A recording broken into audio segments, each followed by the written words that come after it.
Hello everyone, welcome again to Ramanujam School of Studies 0 to Infinity। Crash course में जो हम लोग discuss करने वाले हैं फिजिक्स में वो चैप्टर वाइज एनसीईआरटी बेस्ड और जो क्वेश्चंस एग्जामिनेशन में पूछे जाते हैं उसके हिसाब से हम लोग क्वेश्चन करेंगे। इन शॉर्ट पूरा का पूरा सिलेबस करेंगे, ये देखते हुए कि क्वेश्चन कैसे बन सकता है, कहीं पे कुछ नहीं छोड़ेंगे और बहुत ही फास्ट करेंगे, बहुत ही तेजी में। चलिए, चैप्टर फर्स्ट है इलेक्ट्रोस्टैटिक्स। एनसीईआरटी में एक साथ ही सारा कुछ दे दिया है, बट हम लोग हर एक टॉपिक को अलग अलग डिवाइड करके इसका स्टडी करेंगे। चलिए, इलेक्ट्रोस्टैटिक्स। इलेक्ट्रोस्टैटिक्स का मतलब क्या होता है? इलेक्ट्रोस्टैटिक्स देखिए, विंटर में जनरली जब हम रजाई से बाहर निकलते हैं या फिर कोई सूखा हुआ लकड़ी पे, मेटल पे, ठीक है, हाथ जाता है, कभी जब तो स्पार्क होता है। क्या होता है बेटा? स्पार्क मिलता है, वो स्पार्क, ये होता है एक स्पार्क। पहला। दूसरा क्यों होता है, अभी हम उस चीज को डिस्कस करेंगे। दूसरा, जनरली जो गाड़ी होती है, हैवी व्हीकल, ठीक है, क्या हैवी व्हीकल, हैवी व्हीकल के पीछे आपको जो है एक चेन के साथ एक नुकीला दाग इस तरह से लटका हुआ आपको दिख जाएगा। क्यों होता है ये, इसकी बात करेंगे अभी। तीसरा, जब प्लेन में जब फ्यूल को भरा जाता है, ठीक है, तो प्रिकॉशन लेके भरा जाता है, उसमें जब हम लोग होस पाइप डालते हैं तो उसको वायर से ग्राउंड को पहले टच करते हैं। ऐसा क्यों होता है? ऐसा इसलिए होता है कि विंटर में जब मॉइस्चर बहुत ही एयर में कम होता है, तब इलेक्ट्रॉन का क्या होता है, एक्यूमुलेशन हो जाता है मेटल सरफेस पे। राइट, समझ में आ रहा है? वो जो है चार्ज, उसमें मेटल में चार्ज आ जाता है। तो जैसे ही बॉडी उसके टच में आता है तो वो सारा का सारा डिस्चार्ज क्या होता है, अर्थ को जाता है। इसके कारण वहां पे स्पार्क होता है, झटका लगता है। तो इलेक्ट्रॉन जो कि रुका हुआ हो, चार्ज जो कि रेस्ट में हो, ठीक है, उसके कारण स्पार्क होता है। इसी तरह हेवी व्हीकल में जब व्हीकल बहुत देर तक चलता है तो ड्राई कंडीशन में जनरली एक्यूमुलेशन ऑफ चार्ज हो जाता है। अगर इसको डिस्चार्ज नहीं किया जाएगा तो हो सकता है कि गाड़ी में स्पार्क हो और आग लग जाए। सेम कंडीशन, इसलिए यहाँ पे इस नुकीलेधार चीज को लटका कर रखता है कि चलते चलते कहीं पे बम आया, कुछ आया, जिससे कि वो धरती में, अर्थ में टच हो जाए, जिससे कि सारा का सारा जो चार्ज एक्यूमुलेट हुआ है वो डिस्चार्ज हो जाए। ठीक है, प्लेन फ्यूल में भी यही होता है, क्योंकि प्लेन का जो फ्यूल है वो बहुत ज्यादा क्या होता है, कंबशन, ज्वलनशील होता है कहते हैं, ठीक है। तो अगर थोड़ा सा स्पार्क होगा तो क्या होगा, सीधा आग लगेगा। तो बहुत ही ज्यादा प्रिकॉशन लेना पड़ता है। अब 600 BC की बात करते हैं, ठीक है, 600 BC। तो थेल्स नाम का एक ग्रीक बंदा था, ठीक है, उसने क्या ऑब्जर्व किया, उन्होंने ऑब्जर्व किया कि एम्बर एक रेजिन होता है। क्या होता है? रेजिन। बहुत ही हम बेसिक से चल रहे हैं, एक एक चीज को देखेंगे क्योंकि इससे क्वेश्चन बनता है और ऑब्जेक्टिव में क्वेश्चन पूछा जाता है।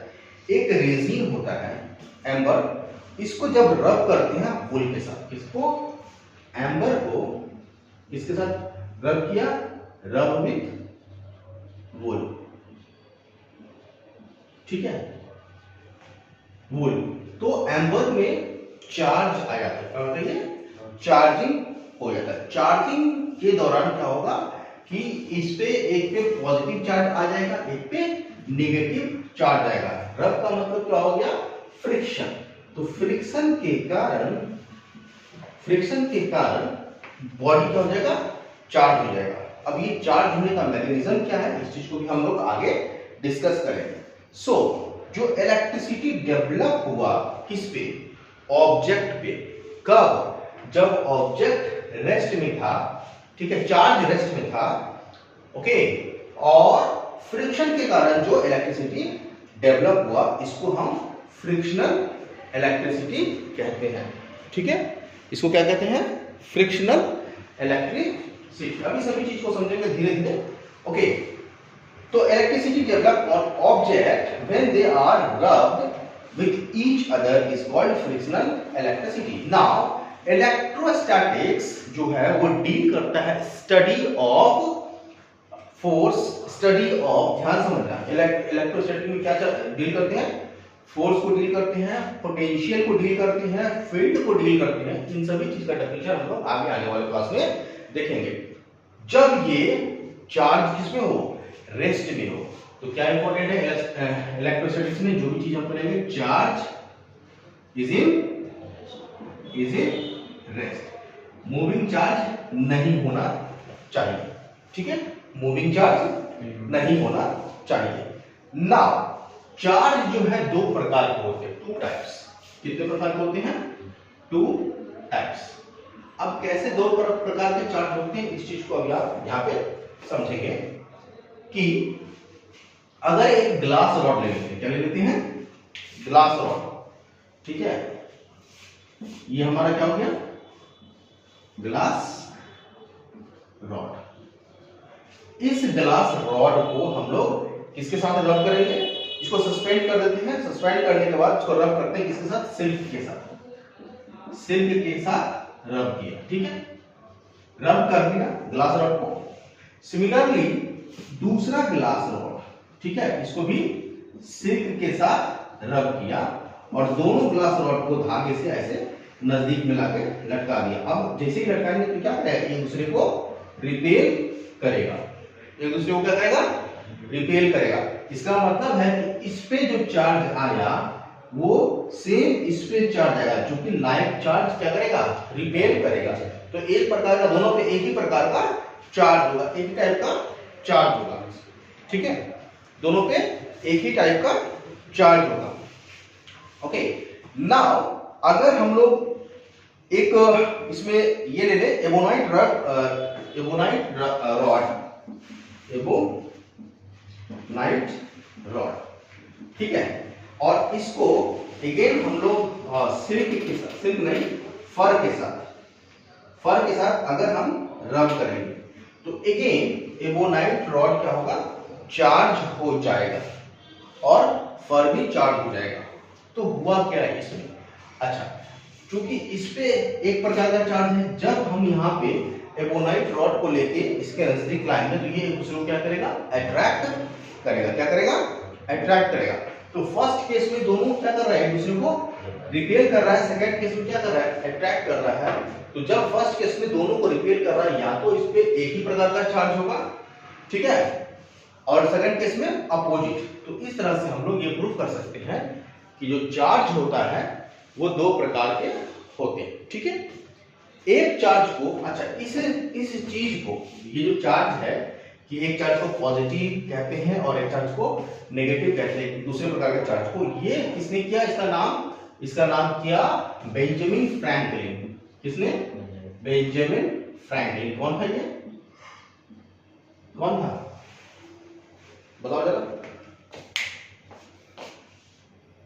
तो बेंजामिन फ्रैंकलिन ने पॉजिटिव चार्ज और नेगेटिव चार्ज का कॉन्सेप्ट दिया, ठीक है।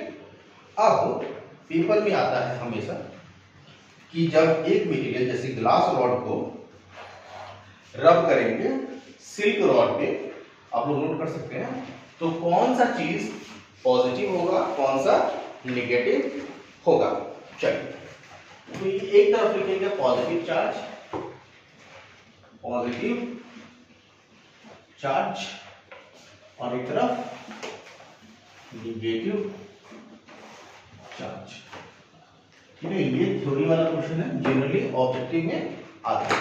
सो ग्लास रॉड को अगर हम लोग सिल्क के साथ रब करेंगे,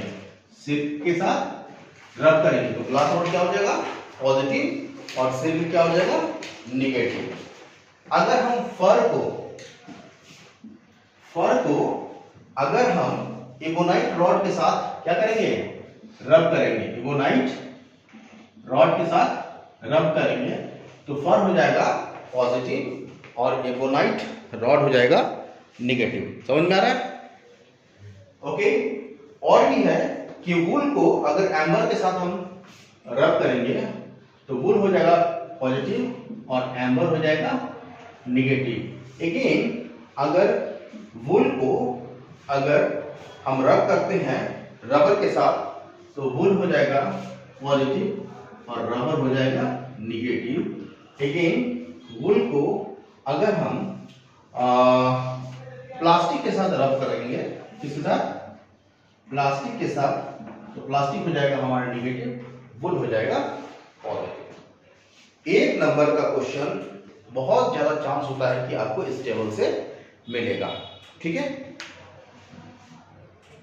तो अभी तक हम लोगों ने दो तरह के चार्ज को देखा, पॉजिटिव चार्ज और नेगेटिव चार्ज।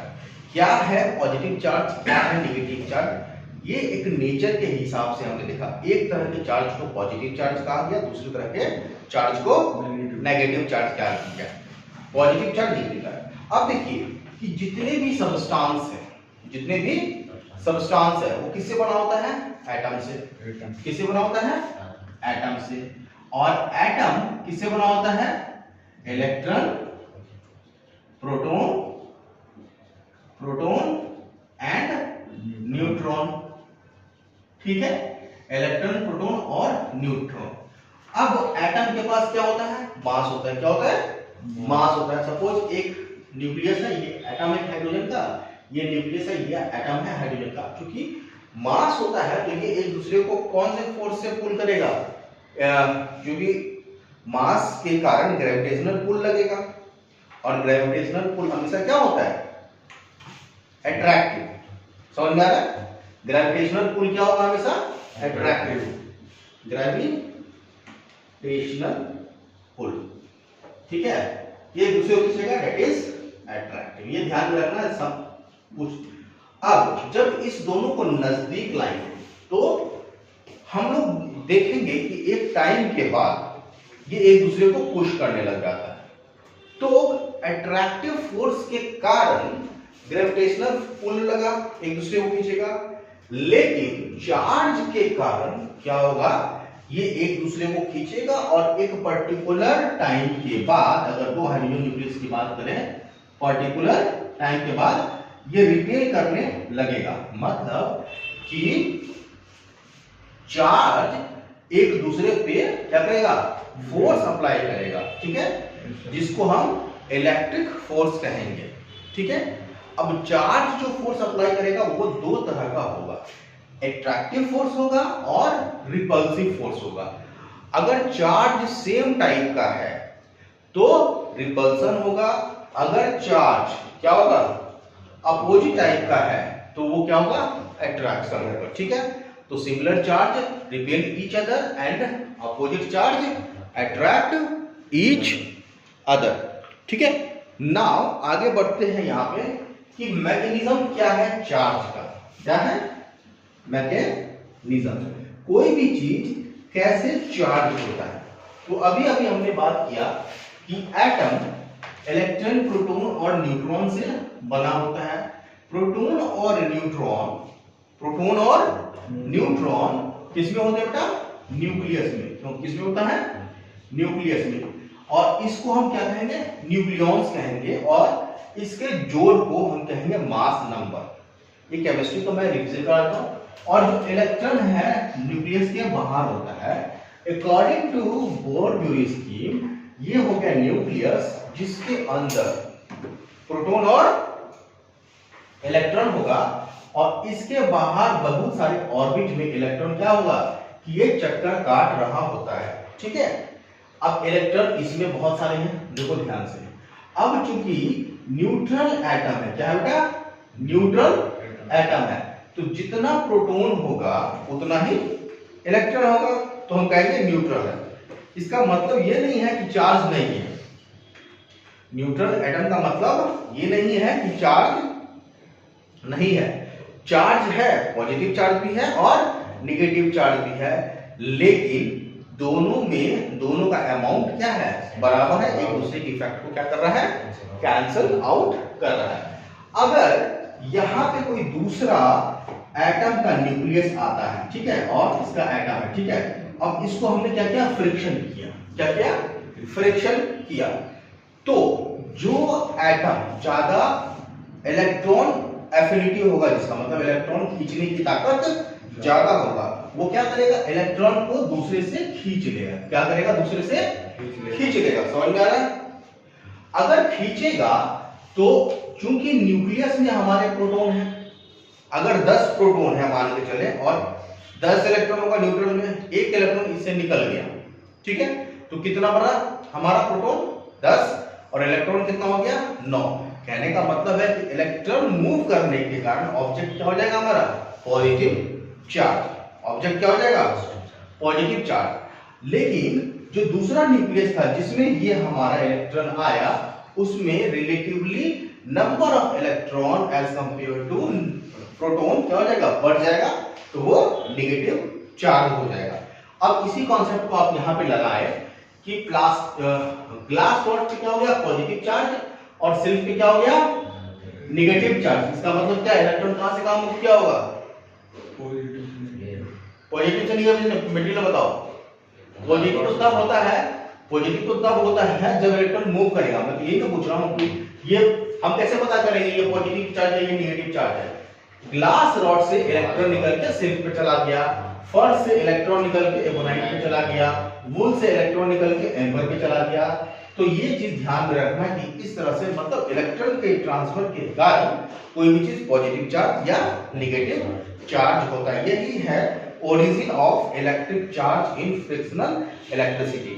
ऐसा कभी नहीं होता है कि प्रोटॉन मूव करेगा। प्रोटॉन कहां होता है, न्यूक्लियस के अंदर, और न्यूक्लियस के अंदर होने के कारण इसमें से प्रोटॉन को निकालना बहुत ही बड़ा टफ काम होता है, जो कि जनरल फिजिक्स में हम लोग बात नहीं करेंगे, वो न्यूक्लियर फिजिक्स में हम लोग बात करेंगे, ठीक है।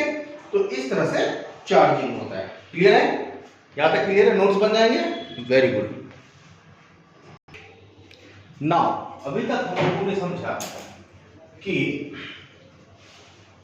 जब किसी भी दो ऑब्जेक्ट को अगर हम लोग रब करते हैं तो इलेक्ट्रॉन का क्या हो गया, ट्रांसफर हो गया। तो सपोज ध्यान समझना कि अगर ये ऑब्जेक्ट है, क्या हो गया बेटा, ये ऑब्जेक्ट है, इस पे निगेटिव चार्ज है। क्या है बेटा, निगेटिव चार्ज, मतलब इलेक्ट्रॉन का भरमार है, इलेक्ट्रॉन का क्या है, भरमार है, ओके। अगर ये हमारा न्यूट्रल ऑब्जेक्ट है, क्या है, न्यूट्रल, मतलब इलेक्ट्रॉन जितना उतना ही प्रोटॉन है, ओके। अगर इसको हम लोग ध्यान से देखो अर्थ के साथ जोड़ेंगे, क्या करेंगे, अर्थ के साथ जोड़ेंगे। इसको अर्थ के साथ अभी नहीं जोड़ते, सपोज ये हमारा नेगेटिव है और ये हमारा क्या है, पॉजिटिव ऑब्जेक्ट है। न्यूट्रल छोड़ देते हैं, पहले पॉजिटिव ले लेते हैं, कम पॉजिटिव ले लेते हैं और इसको जोड़ देते हैं, तो क्या होगा बेटा,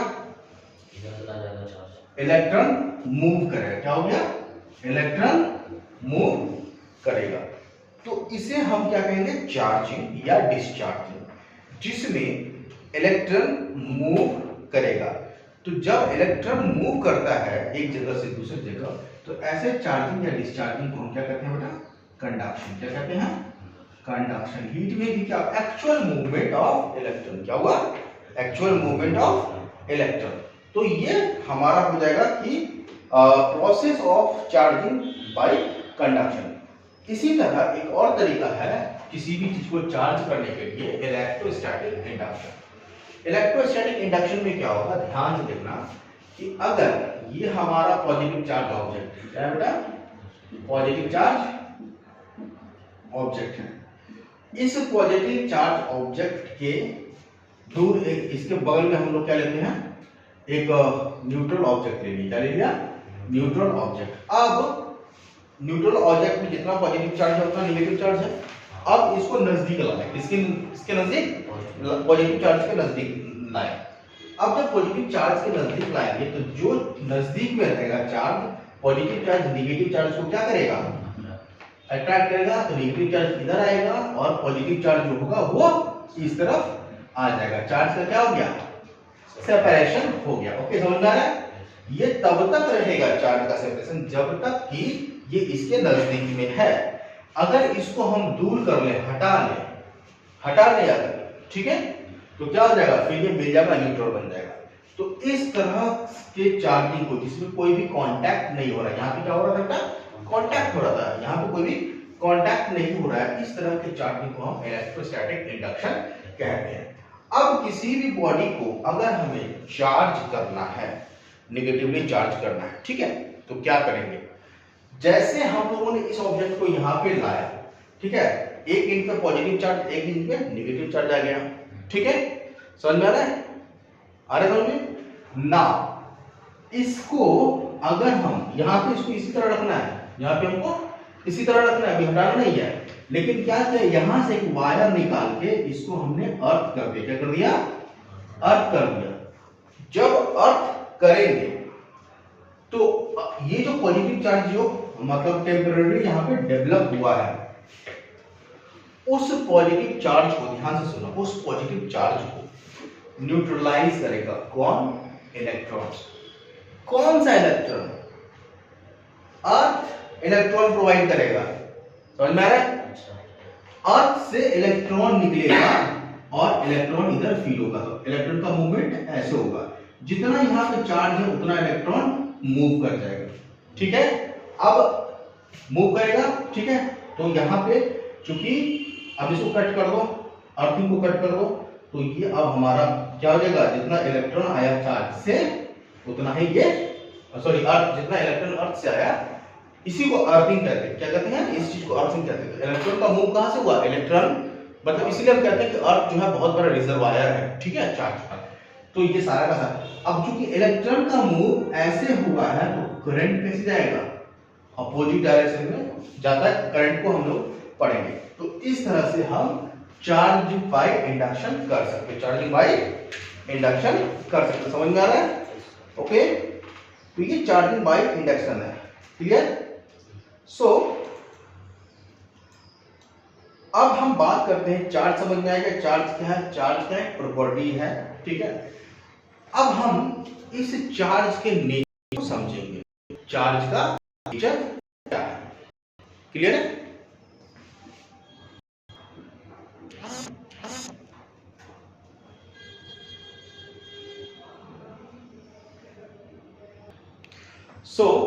पहला है हमारा additive nature of charge. Charge का एडिटिव नेचर क्या कहलाता है? दो प्रकार के चार्ज है। अगर एक ऑब्जेक्ट है, एक जगह पे हमारा +10 चार्ज है E, एक जगह पे -5E है, एक जगह पे -2E है, एक जगह पे +7E है, मतलब +E is the amount of charge, plus minus nature दिखा रहा है, ठीक है। तो एडिटिव नेचर, इसको अगर हम लोग Q1 मान लें, इसको हम Q2 मान लें, इसको हम Q3 मान लें, इसको हम Q4 मान लें, तो एडिटिव नेचर कहता है कि total charge is Q1 plus Q2 plus Q3 plus Qn, जितने भी चार्ज होंगे सभी को हम लोग जोड़ देंगे। समझ में आ रहा है? तो यहां पे जब हम जोड़ेंगे तो sign of charge is mandatory. Sign SI, charge का साइन क्या होना चाहिए? मैंडेटरी होना चाहिए, मतलब प्लस चार्ज और माइनस चार्ज लेना है। इसका अगर टोटल चार्ज होगा 10 में से 5 गया 10, ये 7 7 0, तो टोटल चार्ज कितना हो गया? 10E, पॉजिटिव में 10E। E is unit of charge at 1.6 multiply by 10 का पावर -19 कूलम। अगर इलेक्ट्रॉन के लिए माइनस और प्रोटॉन के लिए प्लस 1.6 मल्टीप्लाई बाय 10 का पावर -19 C, और E जो है ये है 1.6 मल्टीप्लाई बाय 10 टू पावर -19, ये मैग्नीट्यूड है। समझ में आ रहा है? ये है। ओके, सो कुछ बातें ये ध्यान रखना है कि जो एडिटिव प्रॉपर्टीज है चार्ज का, मास के साथ कैसे डिफरेंट है, ठीक है, मास के साथ कैसे डिफरेंट है। पहली बात चार्ज पॉजिटिव भी हो सकता है, चार्ज नेगेटिव हो सकता है, मास कभी नेगेटिव नहीं होगा। तो जब भी हम दो ऑब्जेक्ट के मास को हम लोग ऐड करेंगे, ठीक है, तो वो एक पॉजिटिव क्वांटिटी आएगा। लेकिन अगर हम दो चार्ज को ऐड करते हैं, दो या दो से अधिक चार्ज को ऐड करते हैं, तो वो पॉजिटिव भी आ सकता है और नेगेटिव भी आ सकता है। ठीक है, समझ में आ रहा है? अगर कोई भी दो या दो से अधिक ऑब्जेक्ट के मास को जोड़ेंगे तो वो कभी भी जीरो नहीं होगा, कभी भी जीरो नहीं होगा। लेकिन अगर दो या दो से अधिक चार्ज को जोड़ेंगे तो नेचर के कारण, एक पॉजिटिव और नेगेटिव होने के कारण, चार्ज जीरो भी हो सकता है, पॉजिटिव भी हो सकता है और नेगेटिव भी हो सकता है। ठीक है, so this is the additive nature of charge. Next है क्वांटाइजेशन ऑफ चार्ज। क्या बेटा? Quantization of charge. So quantization of charge क्या कहता है कि जो चार्ज होगा वो हमेशा काउंटिंग के नंबर का मल्टीपल होगा। कोई भी चार्ज, जैसे Q की बात करें, Q is equal to N into E। E is the magnitude of charge, that is 1.6 multiply by 10 का पावर -19। समझ में आ रहा है? Yes sir. तो कहने का मतलब है n काउंटिंग का नंबर होना चाहिए, मतलब +1 +2 +3 +4। अगर कहीं से क्वेश्चन आ रहा है कि नहीं चार्ज जो आया वो हमारा 2.4, ठीक है, 2.4 multiply by 10 to the power -19 coulomb आया, तो क्या ये हो सकता है? नहीं सर। क्यों नहीं हो सकता है? क्योंकि चार्ज या तो 1.6 मल्टीप्लाई बाय 10 का पावर -19 होगा या फिर इसका 2 गुना 3.2 होगा। इसके बीच में कोई भी चार्ज नहीं होगा, या फिर इसका 4.8 होगा, इसके बीच में कोई भी मल्टीप्लिकेशन नहीं होगा, फ्रैक्शन चार्ज नहीं होगा। यहाँ पे यूनिट चार्ज ही इतना है, तो इसका या एक बार ले लो या 2 बार या 3 बार या 10 बार या 1000 बार, दिस इज द क्वांटिटी। इसके बीच में कोई चार्ज नहीं होगा। समझ में आ रहा है? जैसे हमने बोला कि 1 केला, 1.5 केला बोला ना, नहीं जी, वहां पे हम चार्ज को, इलेक्ट्रॉन को तोड़ नहीं सकते हैं। अगर एक बनाना को हम इलेक्ट्रॉन मान ले तो बनाना को तो तोड़ के खा सकते हैं, लेकिन इलेक्ट्रॉन को तोड़ नहीं सकते, या तो एक इलेक्ट्रॉन या फिर 2। दिस इज क्वांटाइजेशन, इसी को हम क्वांटाइजेशन ऑफ चार्ज कहते हैं। क्लियर हुआ? Yes sir. कोई दिक्कत नहीं आता? ठीक है, आगे बढ़ रहे हैं बहुत अच्छे तरीके से, आगे चलते हैं। नेक्स्ट प्रॉपर्टी है क्वांटाइजेशन ऑफ चार्ज, हम लोगों ने कर लिया कंजर्वेशन ऑफ चार्ज। क्या बेटा? Conservation of charge. तो जैसे हम कंजर्वेशन ऑफ एनर्जी की बात करते हैं, कंजर्वेशन ऑफ लिनियर मोमेंटम की बात करते हैं, कंजर्वेशन ऑफ एंगुलर मोमेंटम की बात करते हैं, कंजर्वेशन ऑफ मास की बात करते हैं, कंजर्वेशन ऑफ और क्या है एनर्जी की बात करते हैं, उसी तरह हम लोग कंजर्वेशन ऑफ चार्ज की बात करेंगे। सिंपल सा बात क्या कहेंगे? Charge can not be created nor be destroyed. समझ में आया? ना तो चार्ज किसी भी आइसोलेटेड सिस्टम का चार्ज क्या होगा? कांस्टेंट होगा। चार्ज को ना तो बनाया जा सकता है ना ही नष्ट किया जा सकता है, लेकिन चार्ज को एक फॉर्म से दूसरे फॉर्म में कन्वर्ट किया जा सकता है। कुछ इंपॉर्टेंट है, इस चीज को देखना है कि सपोज कि हमने यूरेनियम, क्या बेटा? यूरेनियम 235 और एटॉमिक नंबर कितना है? 92। इस पे अगर हम न्यूट्रॉन का बम्बार्डमेंट करते हैं, किसका बम्बार्डमेंट करते हैं? न्यूट्रॉन का। समझ में आ रहा है? न्यूट्रॉन का उल्टा लिख दिया मैंने यहाँ पे, न्यूट्रॉन का बम्बार्डमेंट करते हैं तो हमारा क्या बनता है? बेरियम 141 और एटॉमिक नंबर कितना है इसका? 56 प्लस क्रिप्टॉन, ध्यान से रखना, प्लस क्रिप्टॉन, क्रिप्टॉन हो जाएगा 92 36 प्लस हमारा 3 न्यूट्रॉन आएगा 3n10 प्लस एनर्जी। ठीक है, समझना यहाँ पे। अगर हम चार्ज की बात करें, यहाँ पे कितना चार्ज है बेटा? टोटल 92, यहाँ पे कितना है?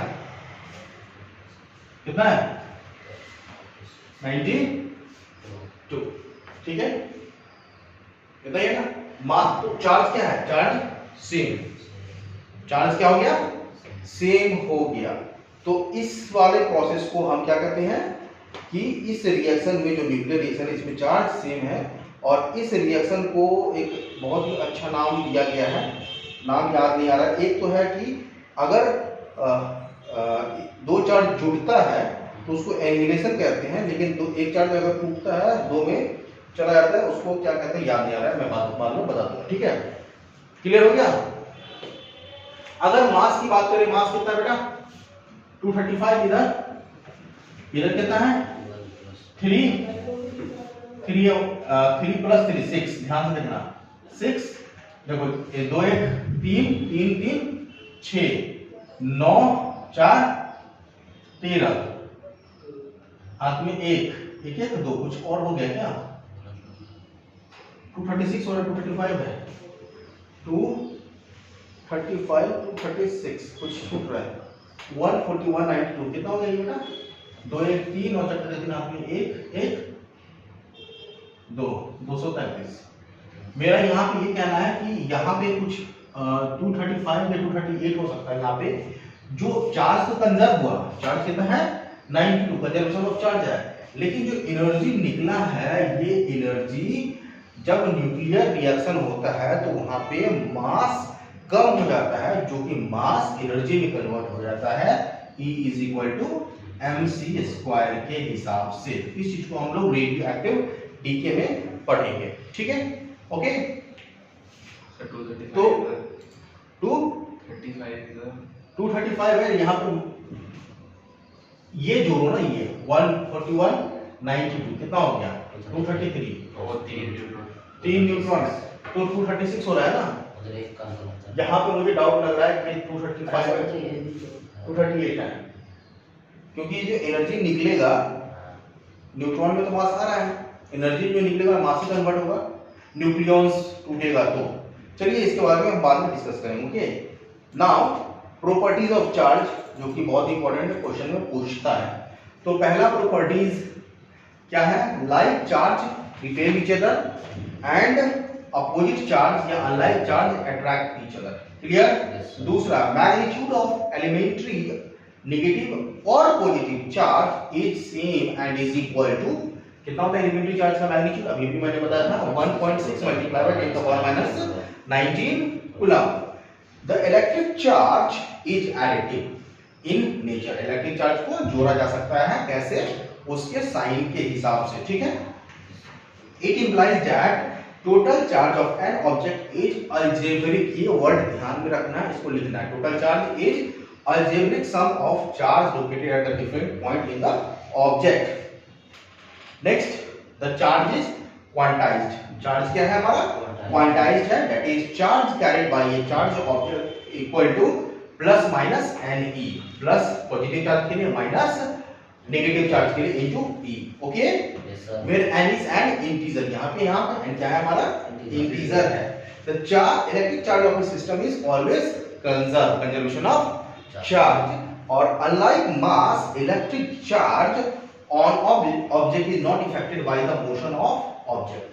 चार्ज जो है मोशन ऑफ ऑब्जेक्ट, मतलब अगर हम, ये थ्योरी ऑफ रिलेटिविटी का चीज है जो कि हम लोग देख लेते हैं कि जब मास मूव करता है तो मास चेंज हो सकता है, अगर बहुत हाई स्पीड में मूव करेगा according to theory of relativity, लेकिन चार्ज मूव करेगा तो चार्ज पे कोई इंपैक्ट नहीं आएगा, ठीक है, समझ में आ गया।